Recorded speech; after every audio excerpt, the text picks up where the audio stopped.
Eu te amo, ó Deus. Declare isso de sua voz.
Satisfação em Cristo e nos encontrarmos no último sábado de 2013 aqui na casa do Senhor.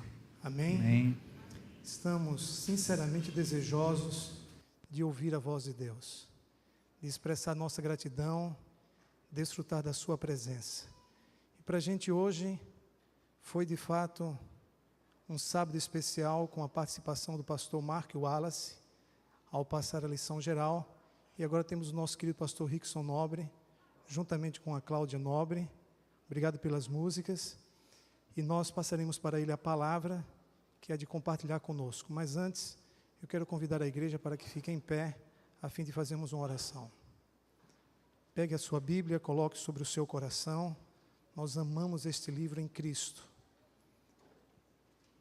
Querido e excelso Deus, louvado sejas pela atuação maravilhosa do Espírito Santo no coração de homens e mulheres que são chamados para te servir e edificar o teu reino, Jesus Cristo, no coração da humanidade. Nós nos sentimos felizes aqui no Iguatemi, ao ter conosco o nosso querido pastor Rickson Nobre. Pedimos que continues usando-o como tens feito e que nesse momento tão sublime ele receba a tua unção, a fim de compartilhar conosco a palavra da vida. Nós intercedemos por ele, suplicamos a tua bênção sobre ele e sobre a tua igreja, a tua congregação, para que sejamos edificados em Jesus Cristo, que sejamos envolvidos pelo teu amor, tocados pelo teu Espírito, e ao sairmos deste lugar, que saiamos com mais Jesus em nosso coração. Nós te louvamos pela bendita esperança da breve volta de Cristo. Nós derramamos aos teus pés a nossa gratidão pelas bênçãos recebidas, pelos méritos da cruz, hoje e sempre, em Cristo. Amém.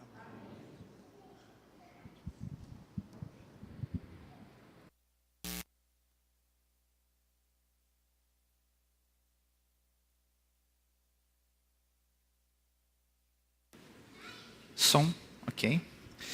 Muito obrigado, pastor Ibson, pelo acolhimento aqui na igreja. Obrigado a todos que puderam nos ajudar nesta manhã para que tudo pudesse acontecer.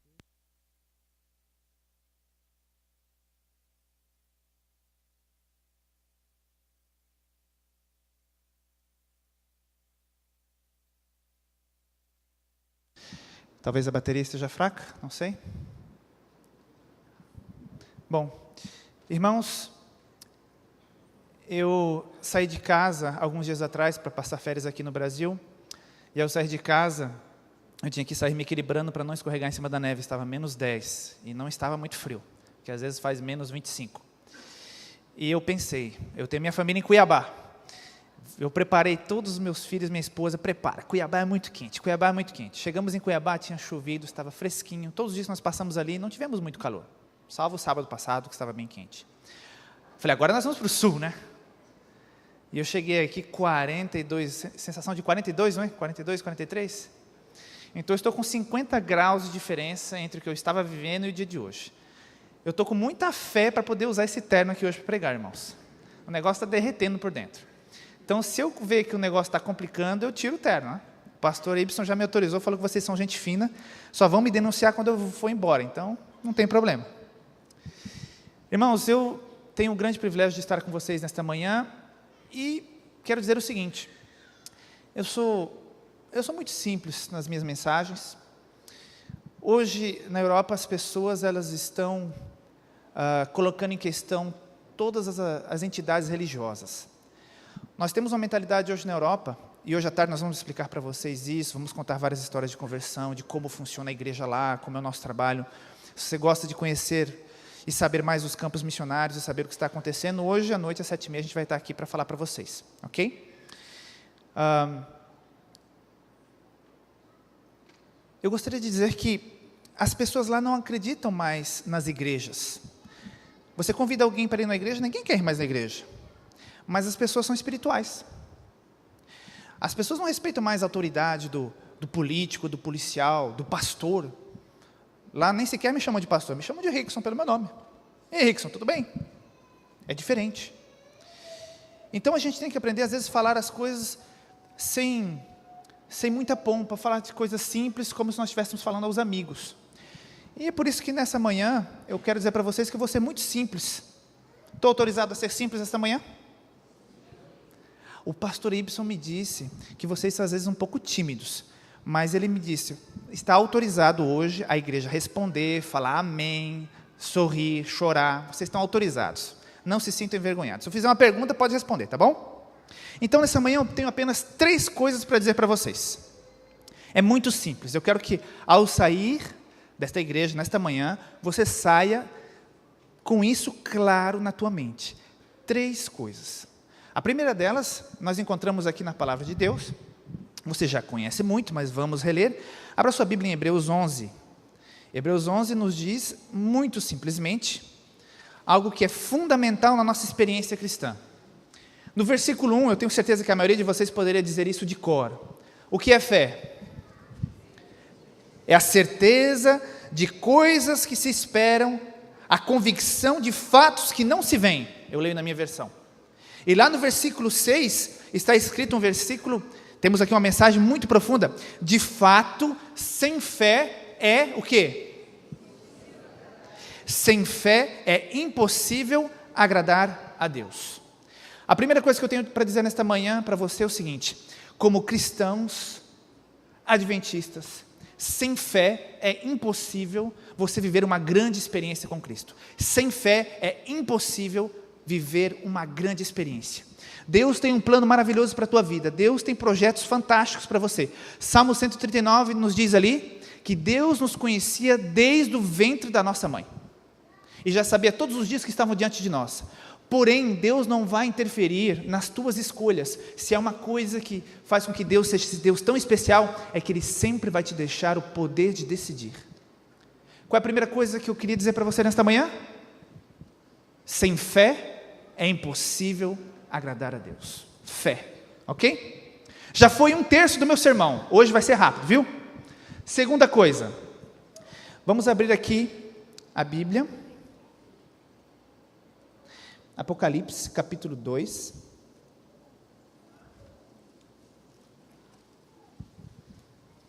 No finalzinho do versículo 10, Apocalipse, capítulo 2. Vamos ler desde o começo. Não temas coisas que tens de sofrer. Eis que o diabo está para lançar em prisão alguns dentre vós, para ser desprezo, postos à prova, e tereis tribulação de 10 dias. Porém, o final do versículo diz o quê?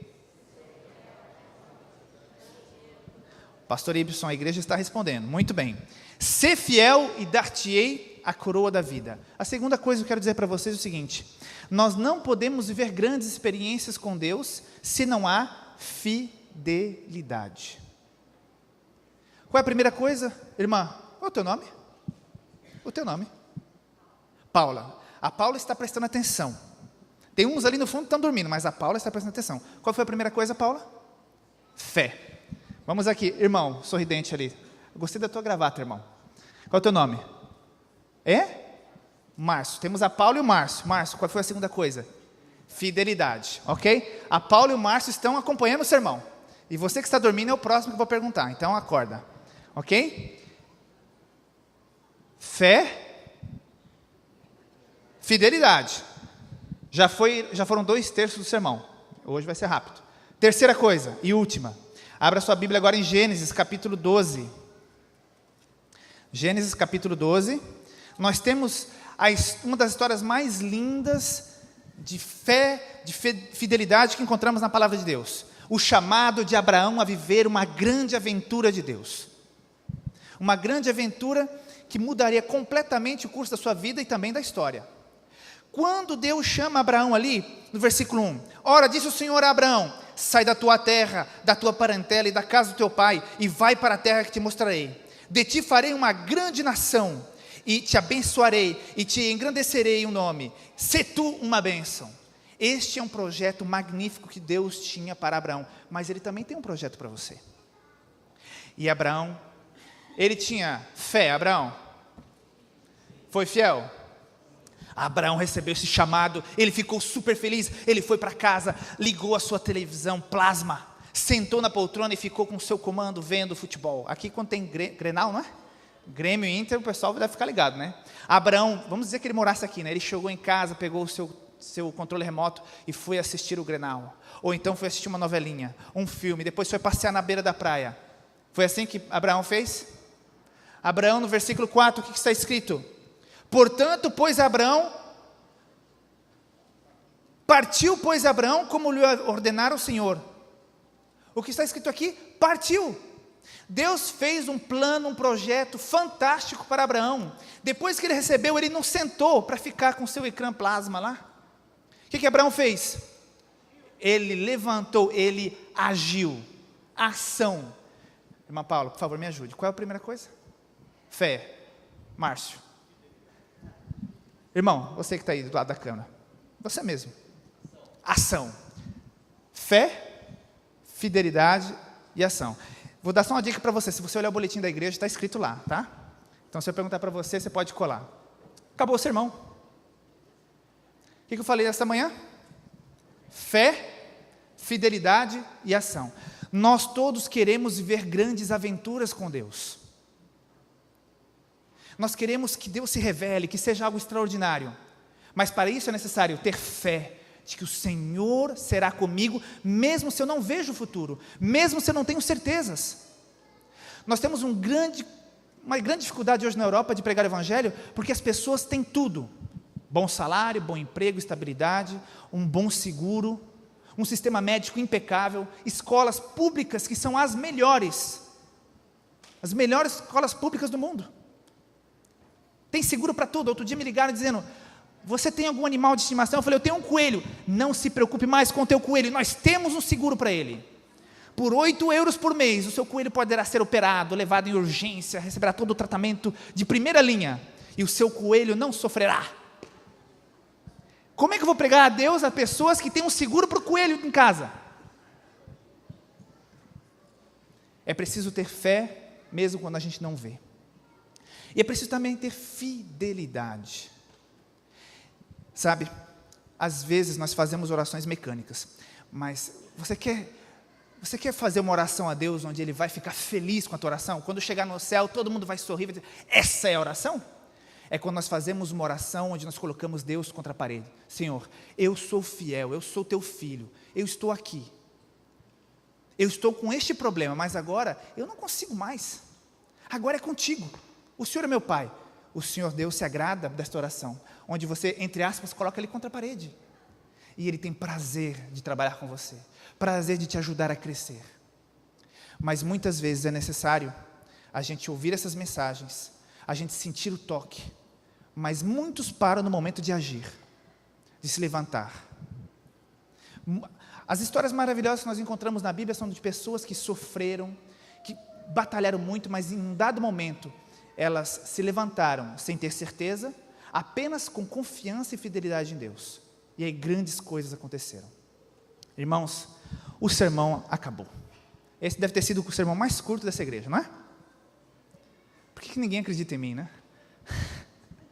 O sermão acabou. Agora, o que nós temos feito na Europa é o seguinte: as pessoas, elas não querem mais ouvir sermões.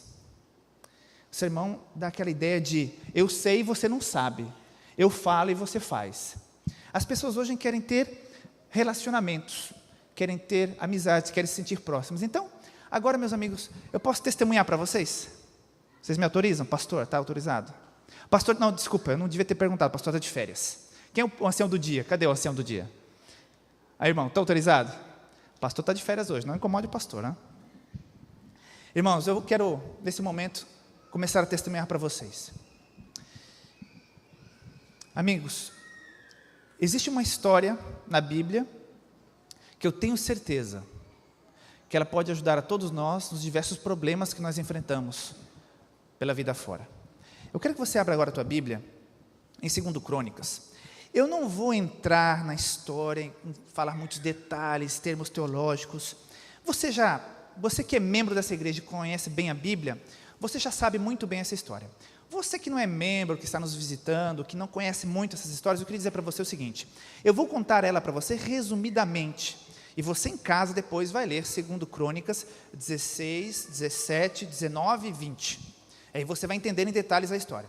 Aqui neste momento eu vou pegar apenas alguns versículos e alguns relances dessa história. Trata-se do rei Josafá, ok? Um rei de Judá, era um rei muito importante, mas quando ele assumiu o governo, ele fez algo diferente dos outros. Uma das primeiras coisas que ele fez foi fortificar o seu reino. Sabe que naquele tempo as pessoas, os países, os reinados que existiam eram regularmente atacados, então era muito importante ter grandes cidades fortificadas. E o rei, assim que assumiu, falou: não, tem que proteger o meu povo, e colocou soldados espalhados pelas fronteiras, milhares. Aqui no capítulo 16, do 17, no capítulo 17, no final, conta dos milhares e milhares de soldados. Mas ele fez uma coisa interessante também. Ele vai dizer lá no capítulo 19, que os juízes deveriam fazer um julgamento justo. Por favor, sejam justos.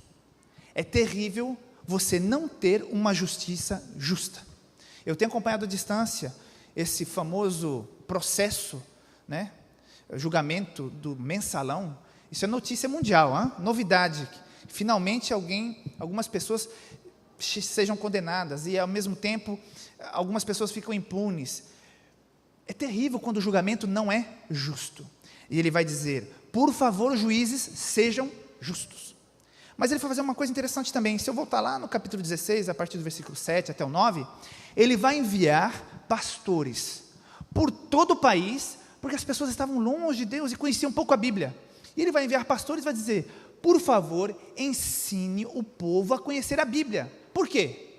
Porque quando nós não conhecemos a Bíblia, nos falta maturidade, nos falta conhecimento. E diante dos problemas, nós vamos buscar socorro nos seguros, no trabalho. Existe uma tendência em países superdesenvolvidos, onde o mais importante da vida é o seu trabalho, porque é ele que garante tudo. Nós temos ali na Suíça, é um país com um dos maiores índices de suicídio no mundo. Recentemente uma mulher tinha problemas, ela não foi despedida, ela tinha problemas no seu trabalho. A situação estava tão difícil que ela, num dia de manhã, saiu, levou os filhos na escola, o marido foi para o trabalho, no meio do caminho ela parou, colocou um cano do escapamento do carro até dentro do seu carro, ligou e se suicidou. E foram descobrir porque haviam, na verdade, tensões no trabalho. Ou seja, o trabalho está no centro de tudo. Se há problema, se há um desemprego, tudo desaba, porque falta um outro fundamento mais forte, mais sólido. E aqui Josafá diz: por favor, ensinem Jesus, ensinem Deus para o povo. Então temos um rei aqui muito organizado, um rei que trabalhou em vários aspectos. Mas um dia, como na vida de cada um de nós aqui, acontecem coisas que nós não esperamos, acontecem problemas que nós nunca imaginamos que aconteceria, porque Deus diz que neste período, ele viveu um período de grande paz, até que um dia, no início do capítulo 20, está escrito aí, veio alguém anunciar que havia uma multidão de inimigos, que estava se aproximando para atacar Judá. Vejam bem, como reagem as pessoas orgulhosas quando elas são atacadas? as pessoas que têm recursos, as pessoas que têm segurança, as pessoas que têm todo tipo de coisa que o mundo pode oferecer. Quando elas são atacadas, elas fazem o quê? Elas se humilham, elas vão pedir ajuda, ou elas enchem o peito dizendo assim, eu sou homem, nós estamos preparados, pouco importa o tamanho dos inimigos. A maioria dos reis faziam assim. Mas Josafá, quando ele recebe a notícia de que os inimigos eram como a areia do mar, ele vai fazer o quê? Ele vai chamar o povo que foi ensinado. Vejam a importância de estudar a Bíblia, estar baseado na Bíblia, porque quando vem o problema, nós temos a quem recorrer, nós sabemos a quem recorrer. E neste momento, todo Judá vai buscar a Deus. Eu acho interessante que há mulheres, crianças, todos vêm à igreja, todos vão à igreja buscar ajuda. Imagine, se nós temos aqui um grande problema nessa capital, se o governador deste país, desse estado, como chama o governador aqui? Uma mulher, não é? Então, imagine que ele convide todo o povo do Rio Grande do Sul, temos um problema com este calor, temos um problema com inundações, temos aí uma grande enchente, um tufão, vamos todos para as igrejas orar. Que coisa linda!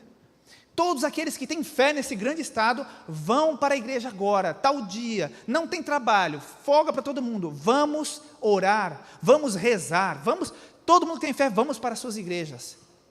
E foi isso que Josafá fez, vamos orar. E o povo colocou-se ali de joelhos diante de Deus. Agora eu quero que você preste atenção.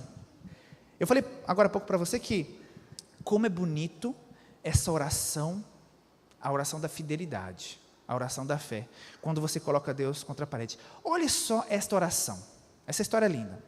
Quando Josafá se ajoelha e começa a orar, olha só como ele começa a falar.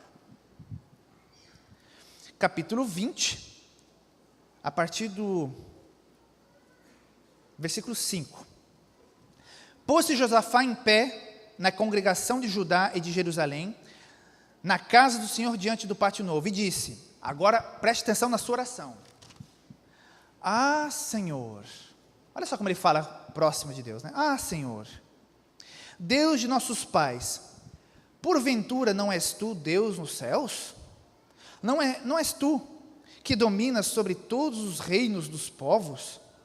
Na tua mão está a força e o poder, e não há quem possa resistir. Ou seja, em outras palavras, o que ele está dizendo?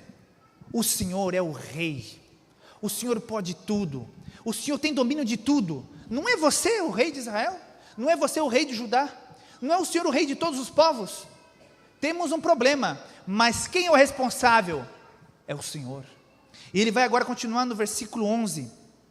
Eis que nos dão o pago, vindo para lançar-nos fora da tua presença, fora da tua possessão que nos deste em herança. Ah, nosso Deus, acaso executarás tu o teu julgamento contra eles? Acaso, porque em nós não há força para resistirmos a essa grande multidão que vem contra nós, e não sabemos nós o que fazer, porém, os nossos olhos estão postos em ti. Viu este versículo? Quero que você repita comigo. Porém, os nossos olhos estão postos em ti. Nem a metade respondeu, nem a metade falou comigo. Vamos lá de novo? Porém, os nossos olhos estão postos em ti. Essa é a oração que alegra os céus. Tenho um problema, tenho uma dificuldade. Senhor, eu sou teu filho, o Senhor me perdoou, eu acredito em ti, eu tenho fé, eu me entreguei nas tuas mãos. Por isso, este problema não é meu, este problema é teu. O problema que você enfrenta neste momento, o balanço que você fez este ano de 2013 e as conclusões negativas às quais você chegou, eu quero dizer o seguinte, isso pode ser diferente, porque às vezes isso aconteceu porque você quis administrar sozinho. Quando eu dou com os burros na água, eu faço uma análise, geralmente eu fiz alguma coisa sozinho. Eu não permiti que Deus pudesse administrar essa situação. Porque quando os nossos olhos estão postos no Senhor, quando a gente diz, Senhor, eu não tenho forças. Humanamente falando, eu não posso mais.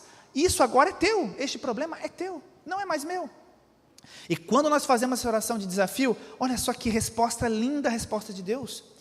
Versículo 14, então veio o Espírito do Senhor no meio da congregação, sobre Jaziel, um profeta, E ele vai responder no versículo 15: dai ouvidos todo Judá e vós, moradores de Jerusalém, e tu, ó rei Josafá, ao que vos diz o Senhor, não temas, nem vos assusteis por causa desta grande multidão, pois a peleja não é vossa, mas de Deus. Eu gostaria tanto que Deus pudesse dizer isso hoje para cada um de nós, através da nossa fé, da nossa fidelidade. Meu amigo, o problema pelo qual você está passando hoje é meu. A peleja não é vossa, é minha, porque eu sou o teu pai. E se você é uma criança, e se você tem necessidades, o pai que ama, ele vai proteger, ele vai te ajudar. A peleja não é vossa, a peleja é de quem? É minha, Deus diz. Essa peleja é minha. Amigos, como traduzir isso de forma prática? Eu quero dar um exemplo para vocês de uma experiência que eu vivi, que eu nunca vou esquecer. Eu trabalhei juntamente com minha esposa na África. Nós chegamos ali em Cabo Verde para ser missionários, foi lá que eu a conheci. Deus dirigiu tudo para que nós pudéssemos nos conhecer na África, porque eu era o único brasileiro ali na igreja, então, ou era eu, ou eu. Então ela orou muito a Deus e pediu explicações, né? Por que o Senhor me enviou esse aí? E Deus falou, só tem esse. Então ela aceitou casar comigo. Foi assim, né? Foi uma bênção ter ido para a África. Eu estudei com ela na faculdade, mas ela nem olhava para mim.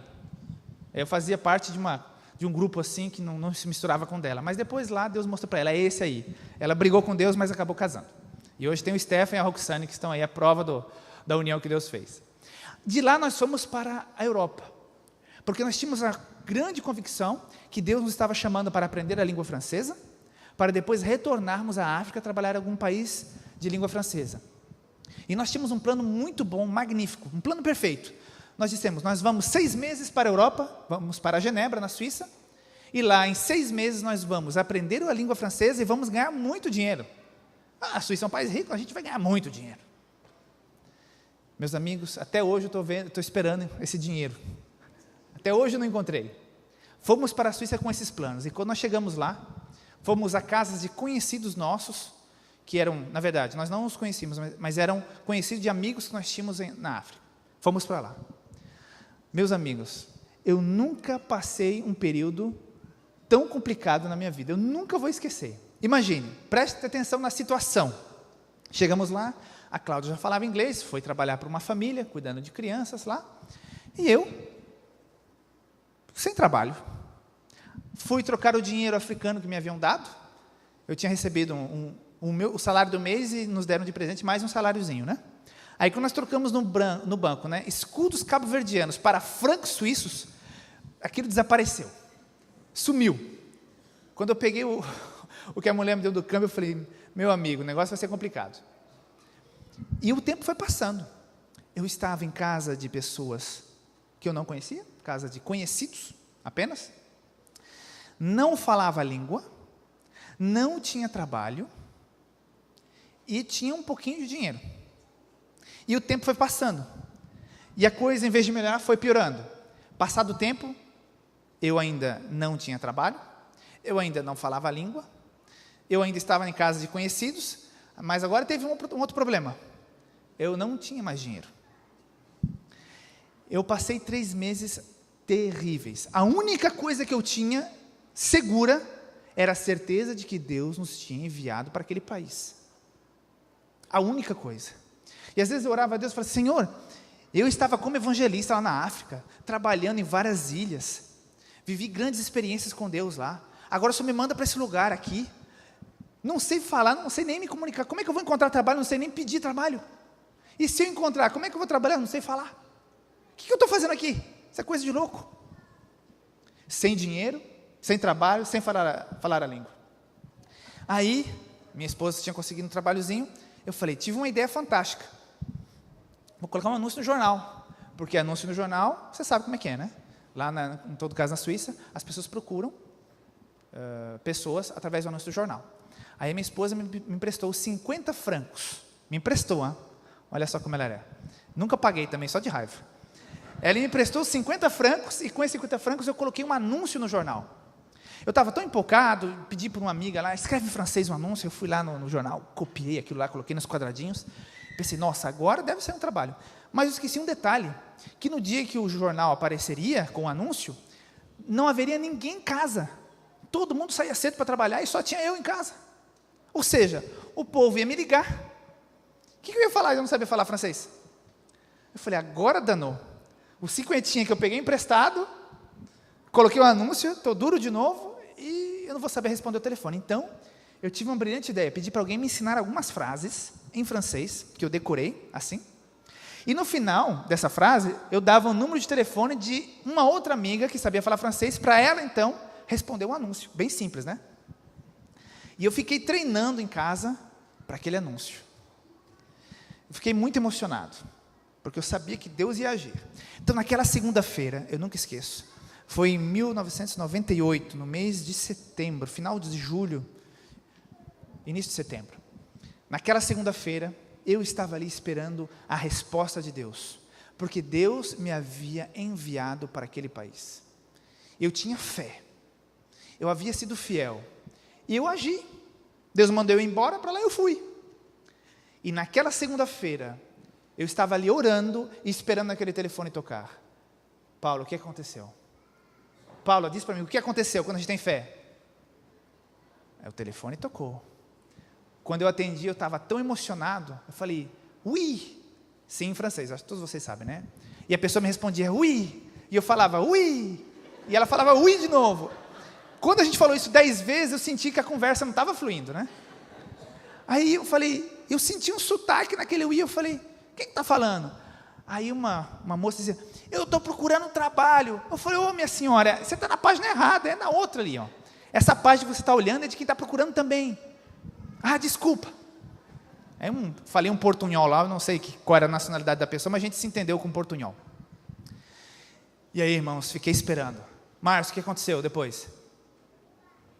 O que aconteceu depois, Márcio? O telefone? Quando a gente tem fé, o que acontece? O telefone? Mas naquele dia não tocou. Meus amigos, naquela segunda-feira fatídica, o dia terminou, e o telefone tocou uma vez, e era um engano. Agora, eu não tinha trabalho, não falava a língua, estava de favor na casa dos outros, não tinha dinheiro, e o meu anúncio emprestado furou. E você se pergunta, meu Deus, o que eu estou fazendo aqui? Eu me sentia uma ameba, eu nunca me senti tão mal. Eu acho que para um homem deve ser até mais complicado que para uma mulher, não sei, mas eu me senti tão impotente. Eu sempre fui muito proativo, eu não espero os outros fazerem não, eu primeiro vou na frente e pergunto já como é que a gente faz, não gosto de ficar esperando. E viver aquele período onde você não pode fazer nada, de mãos atadas, foi muito, muito, muito duro. Meus irmãos, nesses momentos nós paramos de orar. O pastor aqui já pregou sobre algum sermão onde ele dizia, por favor, parem de orar. O pastor Y já pregou esse sermão para vocês? Com certeza ele vai pregar. É o sermão onde diz, parem de orar. Por favor, parem de orar. Você já ouviu esse sermão? Pare de orar? É o sermão onde nós explicamos para as pessoas, por favor, quando você quer ver alguma coisa acontecer de verdade, nós paramos de orar e nós começamos a clamar. O que é o clamor, gente?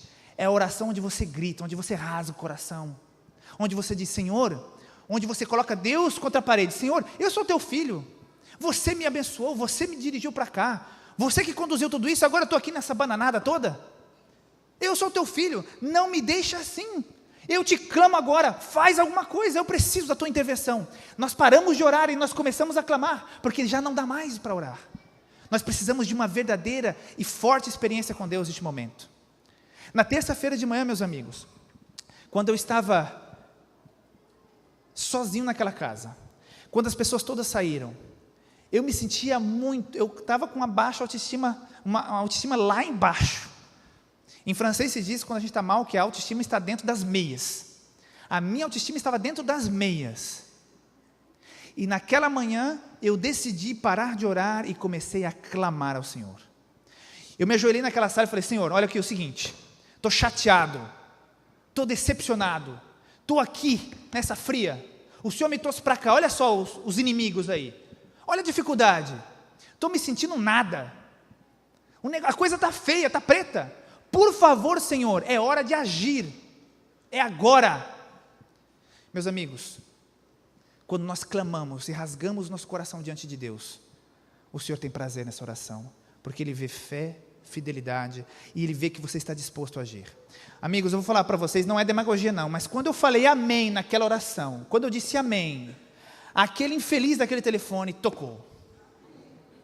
Aquele telefone tocou, eu levantei dali, enxugando as lágrimas.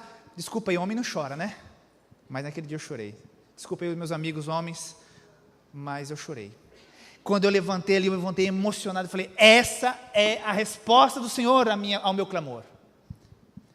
Mas eu fiquei tão emocionado, quando eu peguei no telefone, eu esqueci tudo aquele francês que eu tinha decorado. Quando eu peguei o telefone, eu...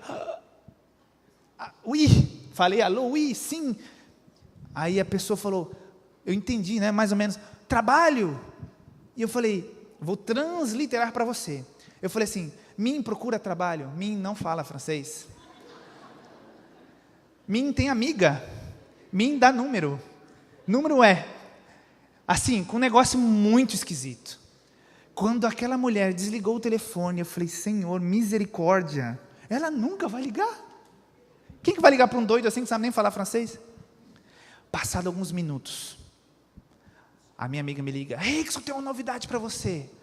Teve uma pessoa que ligou para um trabalho que parece ser excelente, entrevista amanhã, quinta-feira, daqui a 2 dias, na quinta, porque era uma terça. Eu falei, amém. Amém, irmãos? Amém. Quando nós clamamos, Deus responde. Nós paramos de orar e começamos a clamar, a rasgar o nosso coração. Eu fui com uma certeza que aquele trabalho era meu, porque quem havia respondido? Está fraco ainda. Quem havia respondido? Deus. Quando Deus responde, Ele faz tudo direitinho. Cheguei no trabalho lá, meus amigos, tudo que eu sempre sonhei como trabalho. Eu não gosto de coisas repetitivas, sabe? Acho que Deus me deu chamado para o ministério, porque todo dia no ministério é uma coisa diferente, é incrível. Eu amo o que eu faço, eu sou apaixonado pelo ministério. Cheguei lá, a mulher disse, olha, você vai ser um homem, faz tudo. Leva a criança para a escola, faz entrega, se ocupa do jardim, corta a grama. Você vai fazer reparações. Homem faz tudo. Aqui está o teu quarto, aqui está o carro de função, aqui está o teu salário, e aqui está a escola onde você vai estudar 6 horas por semana a língua francesa. Eu quero você falando em 2, 3 meses. Fantástico. Fantástico. Amém? Quando Deus faz direitinho, não é? Aí nós nos sentamos para acertar os últimos detalhes. Aí fomos falar de como seria o salário e tudo. Aí chega aquele momento fatídico. Ela disse, olha, o trabalho é de segunda a... Como é que você sabia? De segunda a sábado. A pessoa que me estava traduzindo, aqui é um segredo entre nós, a pessoa que estava me traduzindo queria muito que eu conseguisse aquele trabalho. Aí quando eu falei, olha, eu tenho uma coisa para dizer, ela mais ou menos imaginou, falou, não, depois a gente resolve isso, depois a gente resolve. Não, eu tenho uma coisa para dizer. Eu falei, traduz aí. Que uma pessoa foi me traduzir. Olha, eu acredito na palavra de Deus. A palavra de Deus nos diz que há um dia especial, que faz com que a gente viva uma experiência diferente na vida. É um dia onde eu dedico a minha família, onde eu dedico a Deus, onde eu estou na igreja, com a minha família, onde eu estou ali com os amigos que têm a mesma fé que eu. É um dia tão especial que nesse dia nós não fazemos nenhuma atividade que nos dê lucro, que seja para o nosso próprio interesse. Por isso, no dia de sábado, eu não trabalho. A mulher olhou para mim e falou, quê? Eu falei, eu sou adventista. É de comer isso? Aqui no Brasil a igreja adventista é muito conhecida, vocês não imaginam. Hoje à tarde eu vou falar sobre isso. Aqui no Brasil, todos conhecem os adventistas, lá ninguém conhece, nós somos minoria, somos muito pequenos. O trabalho que minha esposa tem feito lá com a música é algo que tem aberto campos, porque não há. Nós temos feito trabalho com jovens lá que está fazendo a diferença, porque esse trabalho, como vocês têm aqui no Brasil, com a Missão Caleb e tudo mais, não havia até agora. A igreja não é tão conhecida. Então eu expliquei, olha, eu não trabalho. Quem já viajou para a Europa sabe, mas no verão lá, o pôr do sol na sexta é às 3h45 da tarde. O pôr do sol, no inverno, desculpa, o pôr do sol no verão é às vezes 11 da noite. Então, dependendo do mês do ano, você tem um pôr do sol super cedo ou super tarde. E eu falei para ela, olha, eu no sábado eu não trabalho. Então ela disse, não se preocupe, eu gostei de você, mas eu tenho a solução. Você fica aí. Se eu precisar de você, eu te chamo. Se eu não precisar, você fica no teu cantinho. Você conhece essa estratégia, né? Você dá a mão, leva o braço e o resto, né? E queima tudo depois. Então, eu falei, não dá porque é algo muito especial para mim. Ela disse, não, peraí, vamos resolver esse problema. E a tradutora querendo me ajudar. Vamos escrever uma carta para o teu pastor, pedindo autorização. O teu pastor vai te liberar. Não é, pastor? Já recebeu esses pedidos? Autorização para ser infiel. O pastor te autoriza a ser infiel. Vai, pode ir, está garantido. Eu falei, não, eu não sou parte de uma seita. Não é o pastor que me diz o que eu tenho que fazer, é a palavra de Deus. Ela disse, ok, vamos ver, você pode trabalhar no domingo? Eu falei, sem problema. Então tá bom, mas... Aí eu disse, mas tem um outro detalhe, a questão da sexta-feira. E a tradutora disse, não, deixa isso para lá. Eu falei, não, tem outro detalhe. No verão, no inverno, o pôr do sol é muito cedo, porque não é de meia-noite, é de pôr do sol a pôr do sol. Eu falei, cara, como tu é complicado. E aquela pergunta, né, você está afim de trabalhar sim ou não? Essa é uma punhalada, né? Você está afim de trabalhar? Para de história, esse negócio de sábado. Muito complicado o teu negócio. Eu falei, mas são os meus valores. E naquele momento, como que você chama, irmão? Hã? Hilton. Levanta aí, Hilton, você vai ser meu auxiliar. Ela levantou e falou assim, gostei de você, mas fica para uma próxima. E naquele momento, a gente se levanta, de repente, e eu estou saindo do trabalho mais fantástico que alguém poderia sonhar. Eu entro naquele carro, as mulheres costumam sempre gostar de falar, de comunicar, né? Mas quando a mulher fica em silêncio, é a pior coisa que existe. Aquela tradutora no carro não dizia nada. E eu assim pensando, meu Deus, o que aconteceu? O que aconteceu? E eu volto para casa e penso, Senhor, o que é isso? Passou na frente do meu nariz. Eu fui fiel aos princípios. Sabe, eu tenho uma certa experiência com imigrantes. Eu já fui pastor em Paris durante 7 anos, fui pastor da igreja hispânica, da igreja de língua portuguesa, e eu vi muitas pessoas que aqui no Brasil, nos seus países, eram líderes, pessoas animadas, comprometidas, e muitas das pessoas eu vi naufragarem na fé diante de adversidades. Eu já vi pessoas dizendo, pastor, eu preciso aprender essa língua desse país, eu vou frequentar outra igreja onde eu vou aprender a língua. Nunca mais eu vi. A igreja não é uma escola para você aprender francês, a igreja precisa ter relacionamento com Deus. Por isso que nós temos igrejas de língua portuguesa, hispânica, inglesa, lá fora, porque nós temos a missão de transmitir o evangelho para as pessoas. A gente aprende línguas na escola. Eu já vi todo tipo de situação, de artimanha para poder resolver esse problema de infidelidade, mas a que mais me assustou, até hoje, se um dia encontrar essa pessoa, eu vou dar um troféu. Um amigo nosso, eu não vou dizer o país, por ali na Europa, ele disse, não tenho problema com a sexta-feira, eu trabalho à noite, quando tem o pôr do sol, sem problema. Sabe onde está a solução? E não peco, hein? A solução está porque, quando eu trabalho na sexta-feira na Europa, na verdade, eu decidi guardar o sábado lá do Brasil. Então, eu trabalho até as 10, 11 da noite, e às 10, 11 da noite, que lá na minha cidade, no meu país, que começa o sábado. Então, está tudo bom. Eu estou aqui, mas eu estou guardando o sábado de lá. Essa eu tenho que entregar um troféu para o camarada. Se um dia eu encontrar ele, a nossa fidelidade, a nossa fé, e a forma como nós agimos, estão interconectadas para que nós possamos ver uma grande experiência com Deus. Se nós voltarmos para a nossa história de Josafá, o que foi que aconteceu? 2 Crônicas, capítulo 20, versículo 20, olha só como Josafá agiu depois da oração.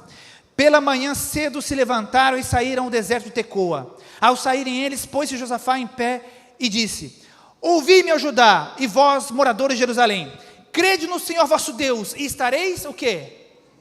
Se você crer em Deus, aí sim você estará seguro. Crede nos seus profetas e o quê? Segurança e prosperidade. Se nós confiamos em Deus, se nós cremos nele, Paula, por favor, se nós temos o quê? Márcio. E o que mais, irmão? Se nós temos fé, se nós somos fiéis, e se nós agimos, se nós cremos, nós teremos o quê? Vitória. Nós teremos o quê? Prosperidade. Depois ele fala com o povo e eles decidem o seguinte: eles decidiram colocar o ministério de louvor na frente do batalhão.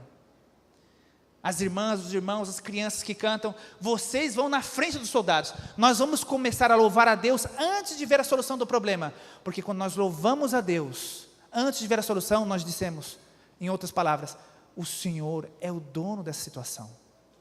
Eu estou tão confiante em Ti, Senhor, que eu já Te louvo, eu já Te agradeço pela vitória que eu sei que eu vou alcançar. E naquele momento então, quando eles começam a louvar, no versículo 22, tendo eles começado a cantar e a dar louvores, pôs o Senhor emboscada contra os filhos de Amon e de Moabe e do monte Seir, que vieram contra Judá e foram desbaratados. Quando mais tarde eles saíram para o campo, quando eles chegaram para a batalha, os inimigos já estavam o quê? Derrotados e vencidos. Eles passaram 3 dias só recuperando os despojos. Ou seja, aquilo que no início seria um grande problema, uma grande derrota, uma destruição profunda, com confiança em Deus, com fé, fidelidade e ação, porque eles não ficaram em casa. Depois que Josafá fez a oração, eles não ficaram em casa sentados esperando o que Deus faria. Eles se levantaram, os soldados colocaram a espada, os soldados montaram seus cavalos, as carruagens foram preparadas, eles foram para o campo da batalha, mas eles foram confiando que Deus estava com eles. E quando eles chegaram lá, o inimigo já estava derrotado. Meus irmãos, quando eu voltei naquele dia para casa, eu briguei com o Senhor e falei: Senhor, passou na frente do meu nariz, estava quase lá nas minhas mãos, e por causa do sábado, e por causa do fato que eu decidi ser fiel até o fim, até na questão da sexta-feira, eu não tive o trabalho. Por que, Deus? Naquele sábado que eu fui, o sábado seguinte que eu fui à igreja, eu fui de novo com a minha moral dentro das meias, chateado, triste, dizendo: Senhor, o Senhor tem que agir, fazer alguma coisa. Meus amigos, no domingo aquele telefone toca de novo. O pessoal está em casa, atende o telefone. E é neste momento que alguém vem e me diz: Rickson, ligaram para você. Uma mulher que disse que te viu numa entrevista aí na quinta-feira, ela falou que o trabalho é teu. Você pode ir lá na terça-feira já com a tua mudança, que você começa a trabalhar na quarta-feira. Terça-feira à noite tem um jantar de apresentação para os outros empregados e para a família. Eu fiquei assim, estarrecido. O trabalho agora era meu. Eu cheguei, meus amigos, fantástico, bem recebido. Comecei automaticamente a fazer as aulas de francês. E passado alguns meses, quando eu já dominava a língua, eu tinha uma pergunta. Porque eu falei com os outros funcionários, eu descobri que muitas pessoas foram entrevistadas. E o pior, eu fui contratado de domingo até sexta-feira, às 14h. Todas as sextas-feiras, às 14h eu parava, e outra pessoa foi contratada para sexta-feira, das 2 até o final do sábado. Ou seja, em vez de contratar uma, ela contratou 2. Ela gastava mais. Por quê? Quando eu pude já falar o francês, eu cheguei para ela e disse: eu tenho uma pergunta para te fazer. Por que você me contratou, sabendo dessa dificuldade do sábado? Você disse que não, e depois disse que sim. Ela me falou uma coisa que eu nunca vou esquecer, eu quero dizer isso para você nesta manhã.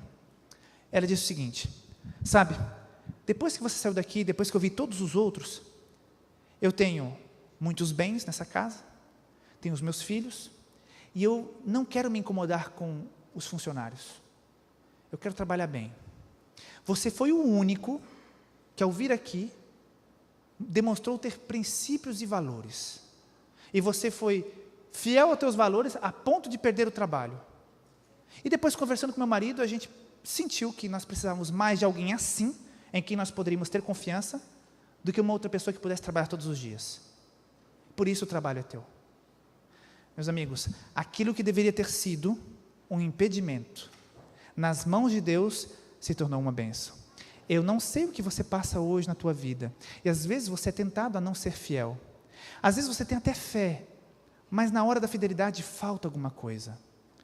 Fidelidade na família, fidelidade na tua relação com Deus, nos dízimos, nas ofertas, fidelidade no teu comprometimento com a igreja e com a missão, fidelidade no relacionamento que você tem com os teus colegas de trabalho, quem sabe infidelidade nos teus negócios. Mas Deus nos chamou para sermos fiéis. Se nós temos fé, somos fiéis e agimos, Deus fará coisas maravilhosas através de você. Você vai viver uma grande aventura com Deus. Essa família, ela se tornou amiga nossa. Eles foram nossos padrinhos de casamento. Se hoje eu sou pastor, foi porque graças a essa família, mesmo não sendo adventistas, eles me ajudaram a terminar minha faculdade de teologia na França. As filhas que eu ajudei a cuidar e a criar, são como se fossem minhas filhas. Somos grandes amigos, porque Deus transforma. Quando há fé, fidelidade e ação, Deus pode agir através de você. Qual é o problema pelo qual você passa hoje? Onde você hoje, na tua vida, está precisando ter mais fé, ser mais fiel e agir em consequência? Onde está faltando aquele comprometimento mais fundo? Onde está, quem sabe, essa oração de clamor? Nós não temos forças, mas nossos olhos estão postos em quem? Em Ti. Eu quero que você reflita, não em 10, 15, 20 coisas. Eu gostaria que você fosse muito prático nesta manhã. Eu quero que você pense agora: Senhor, neste aspecto da minha vida, eu preciso ir mais longe, não está legal. Nesse ponto aqui no meu trabalho, não está legal. Nesse meu relacionamento aqui com meu filho, com a minha filha, com a minha esposa, com meu irmão, com a minha mãe, com a minha sogra, não está legal. Eu deveria me comprometer mais com a igreja, mas eu sempre estou rejeitando, sempre estou colocando de lado, dou desculpas vazias, não estou envolvido. Não convido mais ninguém para a igreja, não compro material para distribuir para as pessoas conhecerem Jesus, não convido o pessoal a assistir um programa comigo da TV Novo Tempo, não sei. Talvez esteja faltando um comprometimento maior. Amigos, como eu vou dizer hoje à tarde, a Igreja Adventista no Brasil se tornou uma referência mundial. Mas nós podemos ir mais longe se você, na tua vida, você for mais longe com Deus. A minha esposa vai cantar uma música aqui, traduzida, não se preocupe, Tua Cruz, que fala do ponto central onde as coisas começam a mudar. Quando a cruz de Jesus Cristo está no centro do nosso coração, nós desenvolvemos uma fé muito mais profunda. Nós temos mais facilidade para sermos fiéis e nós levantamos para agir. Eu quero que você medite nas letras deste hino que fala do sacrifício de Jesus por cada um de nós na cruz. Medite nessa letra. E no final eu gostaria de fazer uma oração com você.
Número 3.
donner sa vie.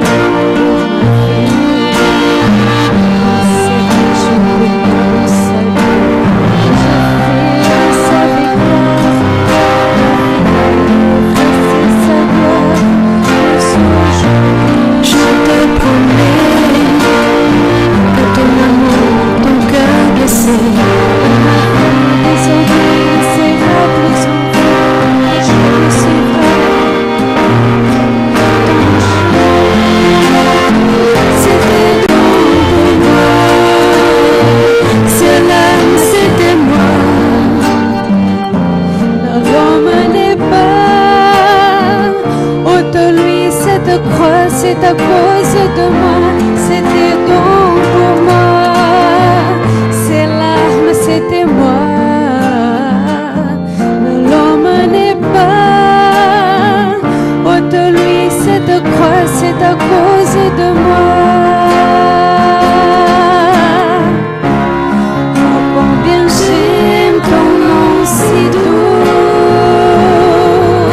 Jésus, c'est le nom que j'implore à genoux. Moi qui n'avais rien à t'offrir, que de ma vie d'un cœur martyr, tu ne peux pas de mourir pour moi. Dès aujourd'hui, je te promets que ton amour, ton cœur blessé, dans ma vie désormais ne sera plus en vain. Je le suivrai, ton chemin. Si tu me donnes la main et si tu la tiens bien, j'attendrai ton retour, j'attendrai ton retour. Si tu me donnes la main,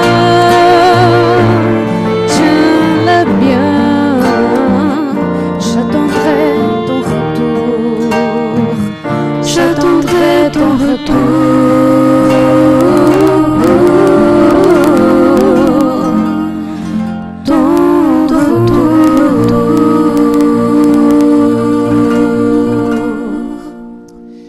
Se você segurar bem a mão de Cristo, você verá coisas que você nem imagina.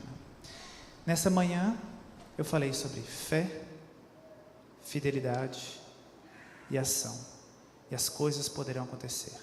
Eu disse para você meditar em uma coisa, uma situação, algo que você esteja passando agora na tua vida, onde talvez você deva realmente entregar mais nas mãos do Senhor. Essa batalha não é vossa, ela é minha, diz Deus. O problema que você está passando hoje, se você entregou a sua vida nas mãos de Deus, esse problema não é mais teu, esse problema é de Deus. Eu quero convidar você, não quero convidar todos não, só você que nesta manhã tem um problema em especial, uma dificuldade em particular, onde você deseja dizer: Senhor, por favor, este problema a partir de agora não é mais meu, ele é teu. Eu quero que você venha fazer um pacto com Deus essa manhã. Hoje é o último sábado do ano, 2014 vai começar e você quer viver uma nova experiência com Deus na tua vida. Você quer fazer essa oração onde você coloca Deus feliz, porque você coloca a tua esperança nele. Tem alguém com um problema em particular, uma dificuldade, um sonho, um projeto, vem aqui até a frente, dizendo: Senhor, nesta manhã, eu quero viver um 2014 diferente. Eu quero que esta situação, eu não estou encontrando um companheiro, uma companheira para a minha vida, tenho um problema de relacionamento grave, tenho um problema de saúde que está me preocupando, tenho uma dívida que eu gostaria de resolver e nunca mais gostaria de entrar em dívidas na minha vida. Neste ano 2014 eu quero ter mais fé, eu quero ser mais fiel, eu quero agir. Só se levante se você tem algo em particular, algo em especial. Realmente é um pacto que nós vamos fazer com Deus. Eu não vou orar por todos vocês, eu vou encerrar louvando a Deus por este momento, mas é você mesmo que vai orar a Deus, e você mesmo vai apresentar a Deus essa dificuldade. Eu vou começar essa oração, E eu vou dar um momento de silêncio onde você, no teu coração, em silêncio, vai dizer a Deus: Senhor, a dificuldade é essa, olha, eu estou passando isso. Isso está me destruindo por dentro. E eu quero que agora o Senhor possa intervir. Eu quero entregar nas tuas mãos. Eu não quero confiar mais em ninguém, nem advogado, nem psicólogo, nem... Essas pessoas podem ajudar, mas a solução está nas tuas mãos. Hoje eu quero fazer um pacto contigo. Eu quero colocar nas tuas mãos este problema. Vamos orar assim? Senhor nosso Deus, eu quero simplesmente te louvar pela tua palavra, que nos diz coisas tão simples e ao mesmo tempo tão profundas. Senhor, nós somos teus filhos, mas ainda estamos no mundo de pecado. Em breve tu voltarás. Isso tudo vai terminar, mas enquanto estamos aqui, Pai, às vezes é muito complicado. A gente chora, a gente não entende algumas coisas. Às vezes sofremos consequências terríveis dos nossos erros. Senhor, mas nós queremos hoje fazer um pacto, porque há algo em particular. Existe um problema, um projeto, uma dificuldade, um medo, uma angústia, que algumas dessas pessoas aqui estão vivendo. Nesta hora, cada um de nós vai orar e vai clamar a Ti e colocar nas Tuas mãos esta situação, porque o Senhor é nosso Deus, o Senhor é nosso Pai. Este problema não é mais nosso. Se nós tivermos fé e formos fiéis e agirmos em consequência, o Senhor vai assumir esta situação. Neste momento, Pai, nós queremos fazer um pacto contigo.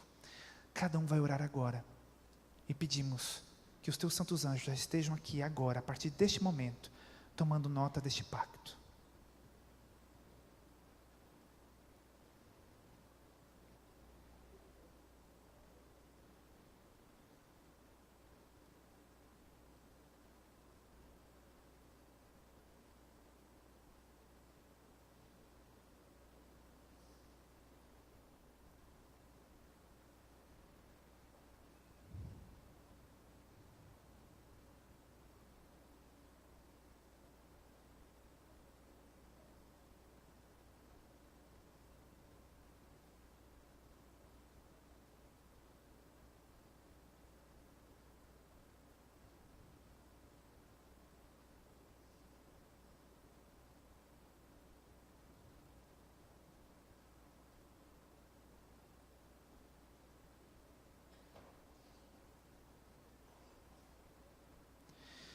Santíssimo Deus, quando nós temos fé, nós temos a certeza de que as coisas que foram apresentadas aqui, elas já foram ouvidas. A minha oração já foi ouvida. A nossa oração, ela será respondida. Senhor, talvez saindo desta igreja, talvez no carro alguém nos ligue já dando a resposta, Pai. Talvez ao conversarmos com alguém aqui no final deste culto, já venha a resposta da nossa oração. Talvez isso demorará algumas semanas, quem sabe para alguns até alguns anos. Mas nós temos a certeza, Pai, pela fé, que esta oração que nós fizemos, ela já está respondida. Senhor, e nós te louvamos. Nós te louvamos porque o Senhor é o nosso Pai. Nós vamos sair agora dessa igreja, Pai, nós vamos sair louvando, porque lá na frente, o Senhor já está desbaratando os nossos inimigos. O Senhor já está nos dando a vitória. Muito obrigado por ser o nosso Pai. Nós somos tão felizes porque nós temos a Ti. Abençoe aquelas pessoas que ainda não Te têm como Pai, que um dia eles possam vir e estar conosco aqui. Em nome de Jesus nós Te louvamos. Amém. Vamos sair louvando. Eu tenho certeza que o Ministério da Música tem uma música para nos propor.